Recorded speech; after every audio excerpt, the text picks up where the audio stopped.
a Gênese. Vamos falar um pouco sobre a origem da vida. Vamos mostrar uma nova visão sobre a origem da vida. Coisa que a ciência está se digladiando para entender. Até hoje não existe uma definição de vida, Não se sabe exatamente definir o que é vida. Muitos cientistas estão trabalhando afanosamente para tentar compreender o que seja.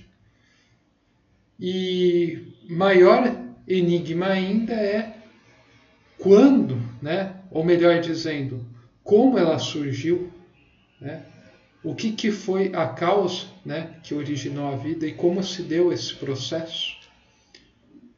E esse livro que eu estou expondo aqui, me parece que contém as respostas em linhas gerais, cabendo à ciência pegar, fazer um estudo desse livro e ir orientando suas pesquisas e tudo mais, tendo como base o livro para conseguir ir chegando em algum ponto.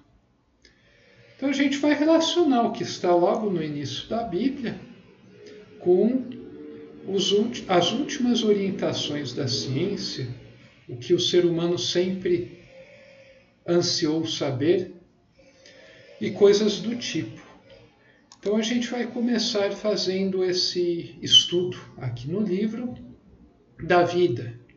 Então, esse capítulo 45, ele inaugura uma nova fase dessa jornada de 100 capítulos, que é justamente a origem da vida, mais especificamente no nosso planeta, porque é o que interessa mais para nós, mas isso é de importância capital.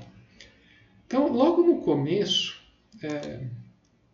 do livro, desse capítulo, a gente tem uma coisa muito interessante. Então, aqui a gente vai ver como de fato a vida surgiu. A gente vai ter uma nova visão sobre o surgimento da vida que vai muito além do que essas complicações acadêmicas chumbadas no materialismo buscam dar, e buscam até dar a conclusão de tudo, já conclui baseado em pouquíssimas observações.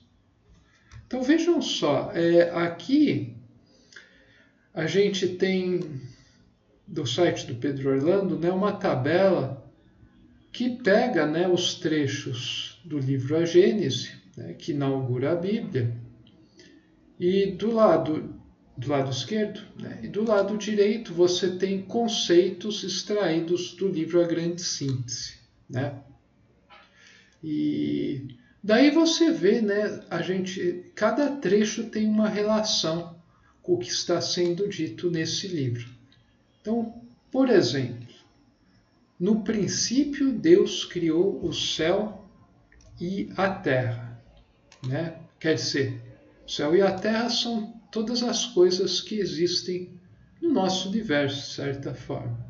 A gente pode associar isso aqui ao surgimento da fase gama, da matéria, que é o que a imensa maioria da humanidade concebe como única realidade. Então você teve o surgimento de gama.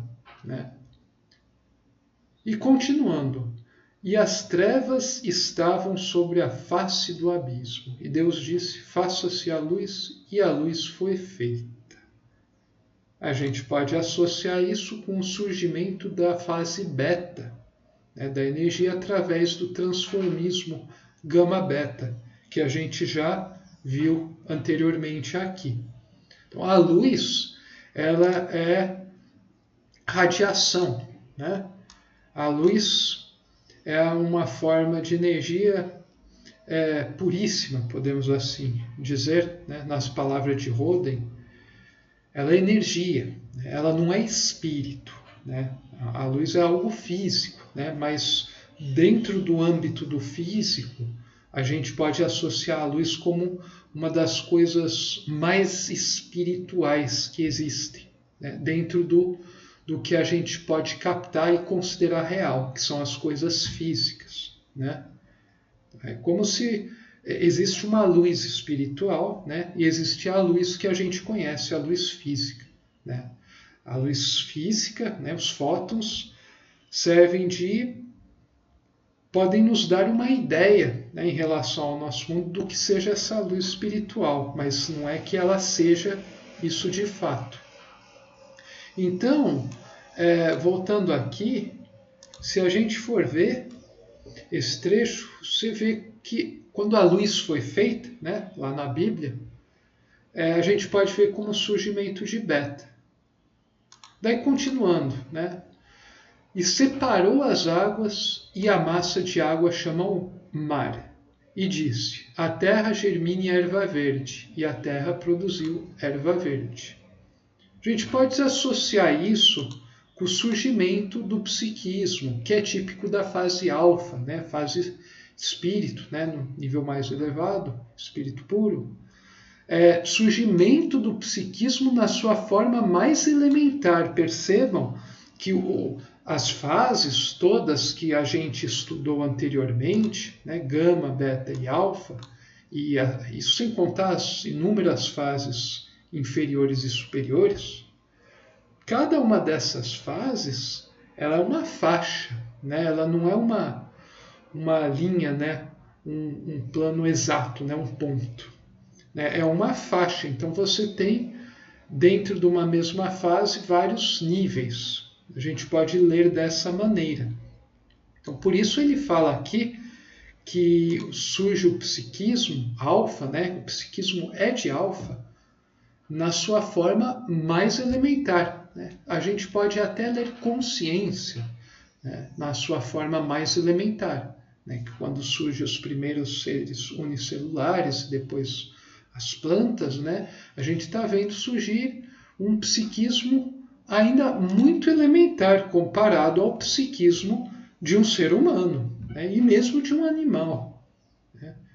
Então, assim, a gente tem que tomar cuidado, né? Porque o alfa, né, já começa assim que surge a vida na Terra, o alfa já penetrou, né? Fecundou a matéria, tornando a matéria viva, né? Da matéria inerte a gente começa a ter focos de matéria viva, onde está atuando alguma coisa, né? Que é o espírito. Bom, se a gente for voltar aqui no trecho, então, a gente tem esse psiquismo sensitivo das plantas, resultado da transformação beta-alfa, né?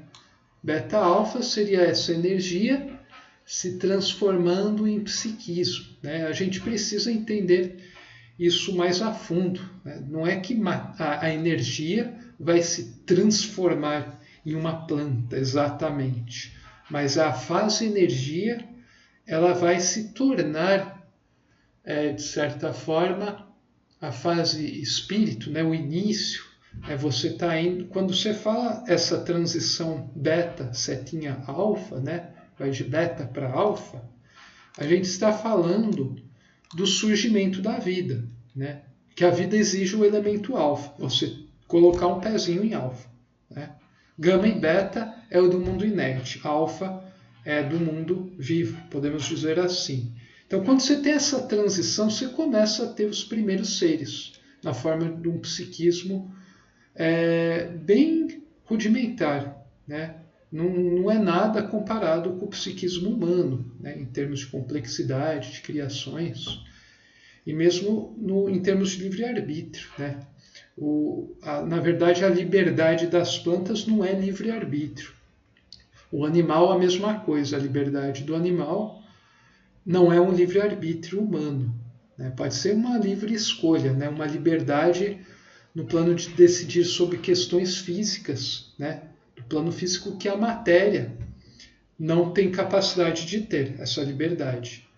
Mas o humano, além de ser livre nos movimentos, né? Que nem os animais, em relação a coisas que dizem respeito aos 5 sentidos físicos, o ser humano ele tem uma liberdade que eu chamaria de psíquica, né, que é própria de alfa, atuando no próprio alfa, e não é de alfa atuando no gama, que é a liberdade dos animais. Eu estou desenvolvendo umas ideias aqui que futuramente eu pretendo trazer, mas mesmo que um animal seja livre, né, o espírito expressa, né, presente em algo, expressa que haja liberdade, a gente não pode falar que o animal é responsável, nem que ele tenha livre-arbítrio, né? Então a gente precisa também fazer uma divisão desse tipo de liberdade, né? Porque não é o fato de algo ser vivo, né, ter um ser vivo individuado, não significa que ele vá ser livre, né, vai ter livre-arbítrio e, portanto, responsabilidade. E nem que ele possa evoluir ao longo do tempo. O ser humano evolui à medida que os anos, né, as décadas, séculos, milênios passam, como a gente muito vê pelos registros históricos. Um animal, uma planta, qualquer espécie dessas, tem consciência, mas essa consciência não evolui ao longo do tempo. Você pode perceber, um cachorro se comporta da mesma maneira hoje como há 1 milhão de anos, 2 milhões, 5 milhões. Mesmo vale para um boi, para um jacaré, para um gato, para um camundongo e por aí vai, né? Claro, ele vai se comportar, vai ter adaptações dependendo do ambiente onde ele está, né?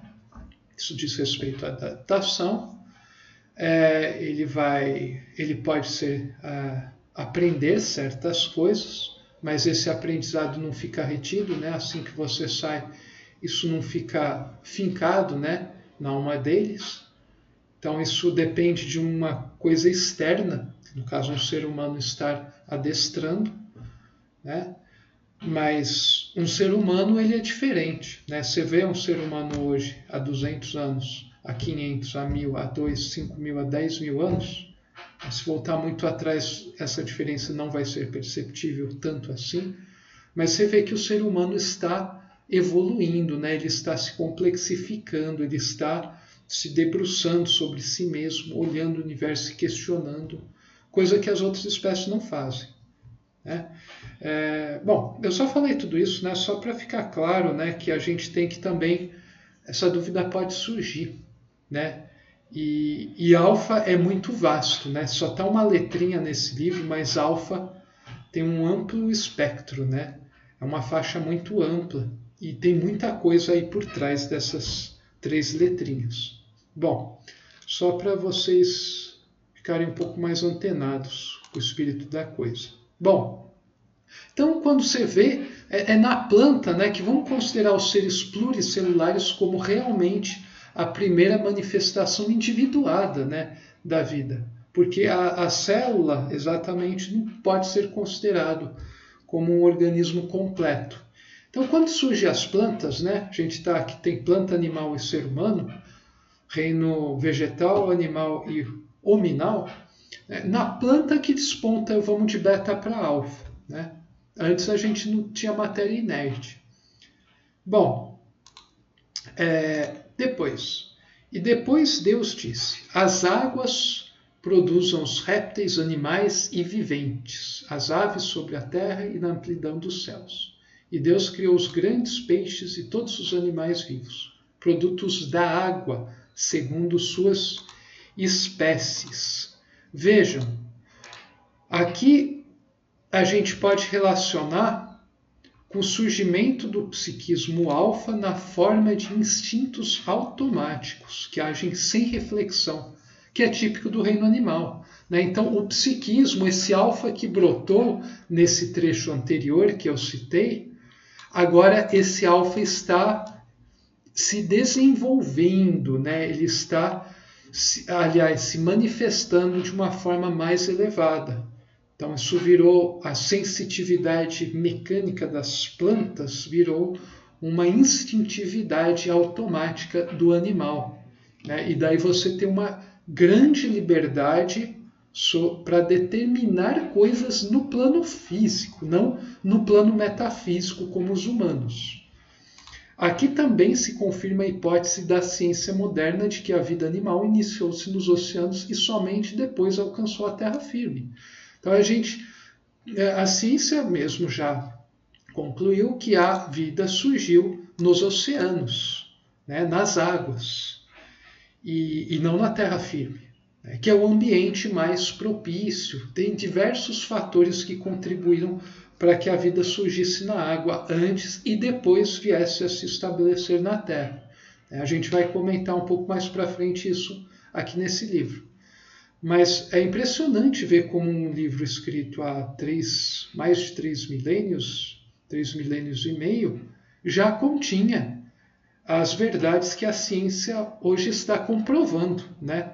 Nessa última metade do século XX, né? Início do século XXI. Bom, e depois aqui a gente tem, e disse, façamos o homem à nossa imagem e semelhança. E Deus criou o homem, Deus criou o homem à sua semelhança. Formou o homem do pó da terra e soprou-lhe na face o sopro da vida. E o homem foi feito alma.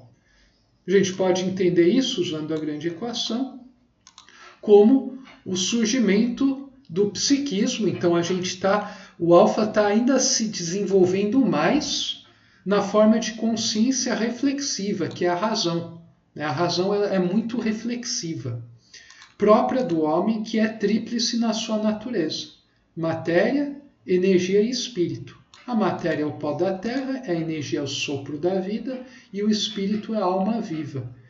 Então, quando você tem o surgimento do homem, é como se a gente tivesse completado, né? O alfa já está num tal nível que daí o próprio ser individuado nesse nível de psiquismo reflexivo, com razão, ele pode começar ele mesmo a evoluir, né? Você não vai precisar de leis que garantam o surgimento de novas formas que deem esse empurrão.